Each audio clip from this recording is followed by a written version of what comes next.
यह घटना उस समय की है जब भारत में अंग्रेजों का शासन था। एक बार उदासी संप्रदाय के महान संत स्वामी रमेश चंद्र जी बिहार की यात्रा पर थे। मार्ग में उन्होंने एक अंग्रेज को सन्यासियों के वस्त्र में देखा। एक अंग्रेज व्यक्ति को सन्यासियों के वस्त्र धारण किए हुए देखकर उन्हें बहुत आश्चर्य हुआ।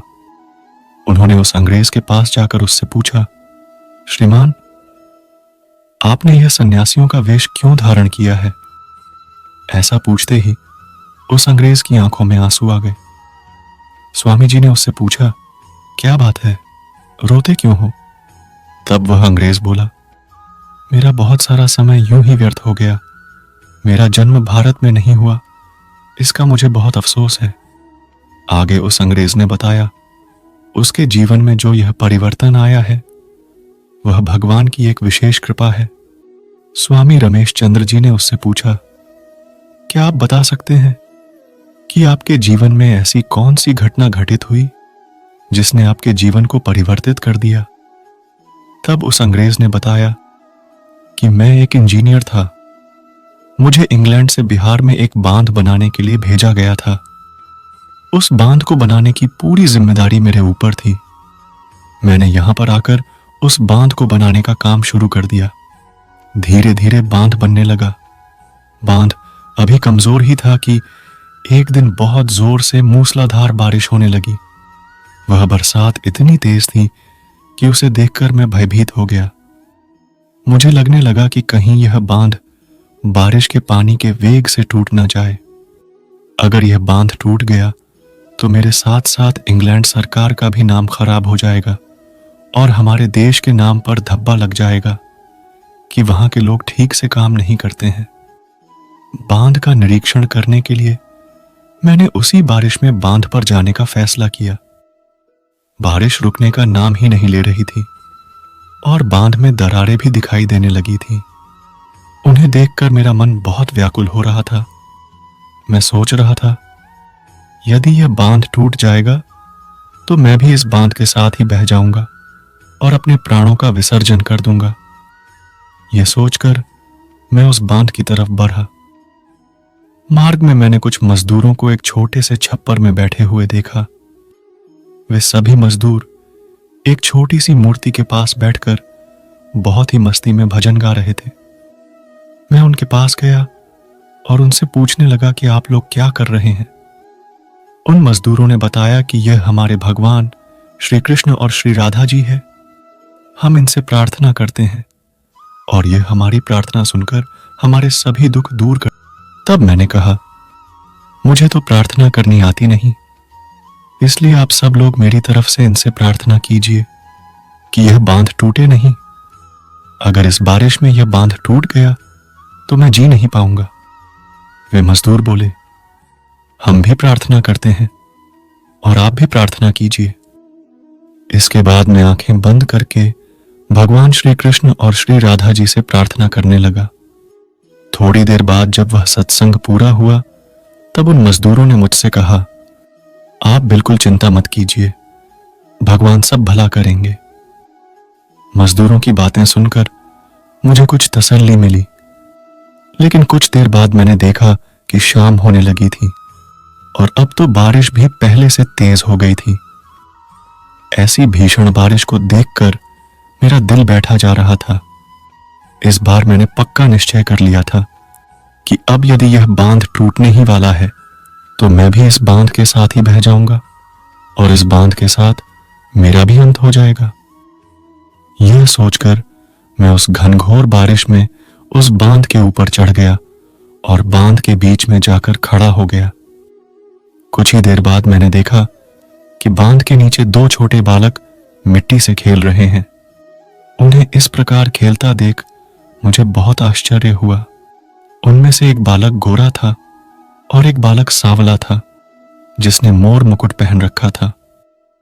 मैंने उन दोनों बालकों को जोर से चिल्लाकर कहा, यहां से चले जाओ, बांध के पीछे पानी बढ़ रहा है, यह बांध टूटने वाला है, तुम दोनों पानी में बह जाओगे।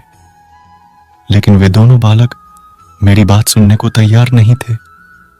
वे दोनों बालक मिट्टी उठा उठाकर बांध की दरारों में भर रहे थे। मैंने बार बार चिल्लाकर उन दोनों बालकों को वहां से चले जाने के लिए कह रहा था, लेकिन वे दोनों बालक मेरी बात नहीं सुन रहे थे। तब मैंने बहुत जोर से मजदूरों को आवाज लगाई और कहा, जल्दी से यहां पर आओ, देखो बांध के नीचे दो बालक खेल रहे हैं, उन्हें यहां से हटाओ। मेरी आवाज सुनकर सभी मजदूर दौड़ते हुए मेरे पास आए। जब उन्होंने बांध के नीचे देखा तो उन्हें वहां पर कोई भी दिखाई नहीं दिया। मजदूर बोले, साहब वहां बांध के नीचे तो कोई भी नहीं है, आप किसे हटाने के लिए कह रहे हैं? मैंने उनसे कहा कि क्या तुम्हें वहां नीचे दो बालक मिट्टी से खेलते हुए दिखाई नहीं दे रहे? मजदूर बोले, नहीं साहब, हमें वहां कोई भी दिखाई नहीं दे रहा। मैंने कहा, ध्यान से देखो, वहां दो छोटे बालक हैं, एक सांवला है और एक गोरा है, और उन्होंने मोर मुकुट पहन रखा है। मजदूरों ने फिर से कहा, नहीं साहब, हमें। मजदूरों को समझते देर नहीं लगी। वे बोले, साहब लगता है भगवान ने आपकी प्रार्थना सुन ली है। वे दोनों बालक और कोई नहीं, भगवान श्री कृष्ण और श्री बलराम जी हैं।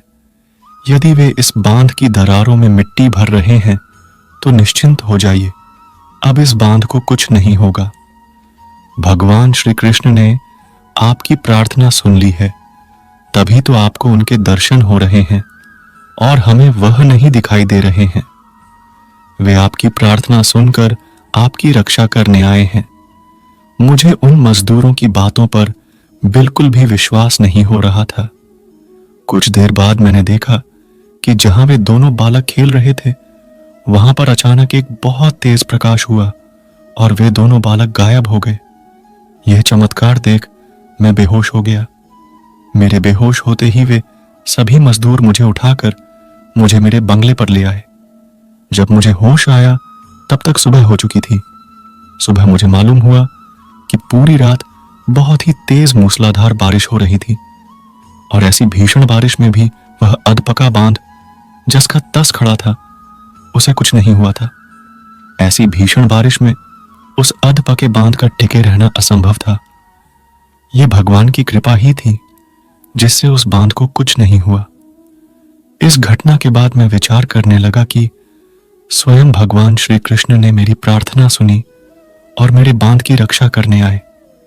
इसके बाद मेरा सांसारिक जीवन से मोह भंग हो गया और मैंने सब कुछ छोड़कर भगवान श्री कृष्ण की भक्ति करने का निश्चय कर लिया।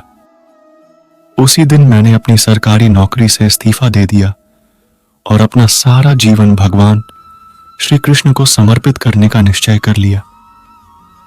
उस दिन के बाद मैं सब जगह भगवान श्री कृष्ण की खोज में रहता हूं और मैं एक बार फिर से भगवान श्री कृष्ण की वही मोहक छवि देखना चाहता हूं। इसीलिए मैं हर समय उन्हीं का भजन करता रहता हूं। भगवान श्री कृष्ण का भजन करके और उनका नाम लेकर मुझे अपार शांति का अनुभव होता है। ऐसा बताते बताते उस अंग्रेज की आंखें एक बार फिर से सजल हो गई।